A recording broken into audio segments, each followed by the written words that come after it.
بسم اللہ الرحمن الرحیم۔ حضرت ابو ہریرہ رضی اللہ تعالیٰ عنہ بیان کرتے ہیں، رسول اللہ صلی اللہ علیہ وسلم نے فرمایا، روز قیامت آدم علیہ السلام کی اولاد کا سردار میں ہوں گا۔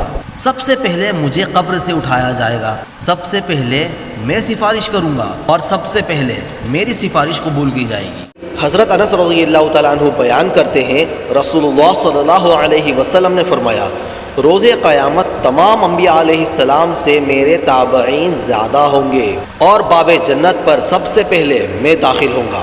حضرت عبداللہ بن عمر رضی اللہ تعالیٰ عنہ سے روایت ہے کہ رسول اللہ صلی اللہ علیہ وسلم نے فرمایا، روزہ اور قرآن بندے کے لیے سفارش کریں گے۔ روزہ عرض کرے گا، رب جی میں نے دن کے وقت کھانے پینے اور خواہشات سے اسے روکے رکھا، اس کے متعلق میری سفارش قبول فرما۔ اور قرآن عرض کرے گا، میں نے اسے رات کے وقت سونے سے روکے رکھا، اس کے متعلق میری سفارش قبول فرما۔ ان دونوں کی سفارش قبول کی جائے گی۔